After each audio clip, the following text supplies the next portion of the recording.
Hai, Assalamualaikum dan selamat sejahtera kepada anak-anak murid tingkatan 1 UIAM, UMS, UITM dan juga 1 UPSI.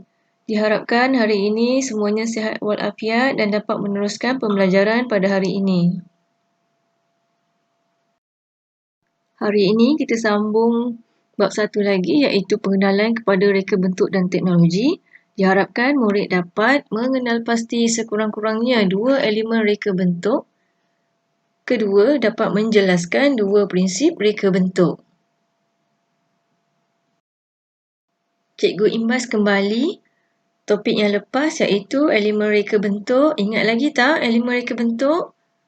Elemen reka bentuk mengandungi 8 elemen iaitu garisan, rupa. Rupa ada 2 jenis iaitu rupa geometri dan juga rupa organik.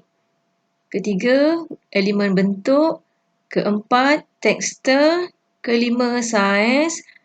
Keenam, warna. Warna ada 3 jenis iaitu warna premier, warna sekunder dan juga warna tertier.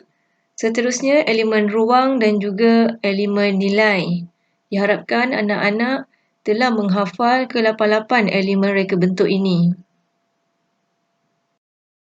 Hari ini kita sambung topik prinsip reka bentuk. Prinsip reka bentuk ialah satu konsep atau aturan yang digunakan pada elemen reka bentuk bagi memudahkan pembinaan objek agar visual ataupun lakaran yang dihasilkan menjadi menarik, selesa dan memberi kepuasan kepada pelanggan. Ada 9 prinsip reka bentuk. Yang pertama, keseimbangan.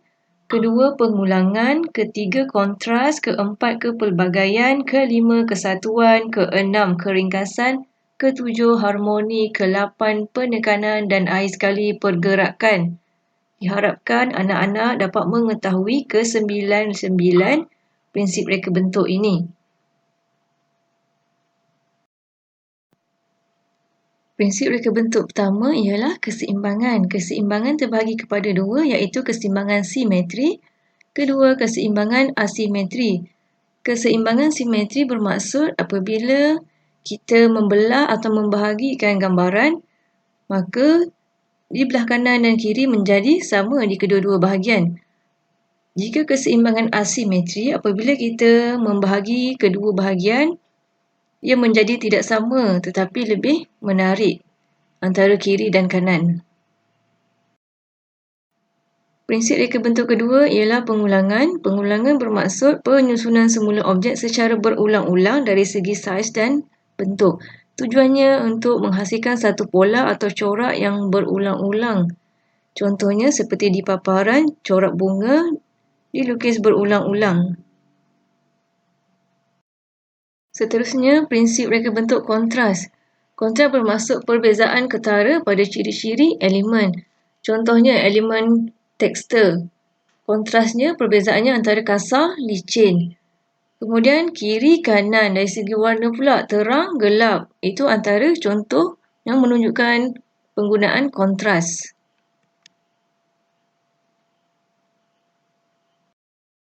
Prinsip kepelbagaian bermaksud aplikasi penggunaan pelbagai gaya, nilai dan idea yang berbeza dalam satu reka bentuk. Tujuannya untuk menambahkan daya tarikan sesuatu rekaan. Maksudnya pada satu lakaran itu terdapat pelbagai warna, pelbagai rupa. Itu menunjukkan prinsip kepelbagaian. Prinsip reka bentuk kesatuan bermaksud semua bahagian elemen bergabung untuk membentuk imej, tema atau idea yang sempurna.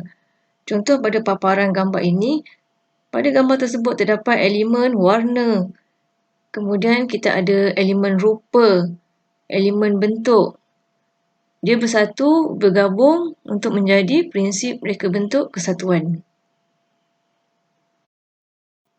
Prinsip reka bentuk keringkasan bermaksud idea yang kompleks, yang rumit, perlu diolah ataupun kita jadikan dalam bentuk visual yang lebih ringkas. Seperti paparan di gambar ini.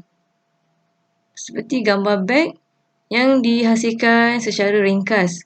Kerusi juga secara keringkasan. Prinsip reka bentuk harmoni Ia menunjukkan dapat memberikan keamanan dan kedamaian apabila kita tengok sesuatu pandangan. Selain itu, ia juga menunjukkan susun atom berulang yang seimbang dan ada hubungan yang saling berkaitan seperti ton warna yang hampir sama. Maksudnya, penggunaan warna yang tidak bercampur-campur dan sejuk sahaja mata memandang. Prinsip reka bentuk penekanan merujuk kepada tumpuan elemen yang diserlahkan. Contohnya pada gambaran buah apel ini, buah apel merah tu memang begitu terselah di situ dan memberi penekanan kepada gambaran ini. Prinsip reka bentuk air sekali ialah pergerakan. Ia merujuk kepada aliran yang akan memimpin pergerakan pandangan mata terhadap sesuatu objek. Maksudnya, bila kita pandang sesuatu gambaran tu, kita nampak seperti gambar tersebut bergerak. Diharapkan anak-anak murid dapat memahami 8 elemen reka bentuk dan juga 9 prinsip reka bentuk. Jika kita telah memahami antara keduanya, kita dapat membuat perbezaan ataupun membanding beza antara prinsip reka bentuk dan juga elemen reka bentuk. Kita pergi kepada kriteria reka bentuk yang baik. Terdapat 5 kriteria reka bentuk yang baik, iaitu pertama, kecenderungan inovasi. Ia bermaksud produk itu unik dan lebih berdaya saing dengan produk sedia ada di pasaran. Kedua, kreativiti. Produk yang kita ingin hasilkan tu mestilah kreatif dan memberi manfaat yang lebih baik kepada pengguna. Ketiga, keaslian reka bentuk. Memberi penekanan kepada unsur simbolik, emosi, estetika, menarik dan penampilan produk serta tidak meniru produk sedia ada. Keempat, kekuatan kualiti dan kebolehpasaran. Maksudnya, produk yang kita hasilkan tu mestilah berkualiti, kukuh dan selamat digunakan serta boleh dijual di pasaran. Dan akhir sekali, kriteria reka bentuk yang baik yang kelima ialah ergonomik. Ergonomik bermaksud ciri keselesaan yang ada pada sesuatu produk. Maksudnya, contoh, dalam pembuatan kerusi, ciri ergonomiknya haruslah memberi keselesaan kepada pengguna untuk kita duduk bagi mengelakkan kesakitan pinggang ataupun leher. Membina objek asas. Satu daripada cara awal untuk menzahirkan idea reka bentuk adalah dengan cara melalui pembinaan objek asas. Melalui objek ini, prinsip dan elemen reka bentuk boleh diaplikasikan. Maknanya, kita kena tahu dulu bentuk-bentuk objek asas yang ada untuk kita hasilkan sesuatu produk. Teknik pembinaan objek. Lazimnya terdapat 4 teknik pembinaan objek, iaitu pertama, teknik pembenaman.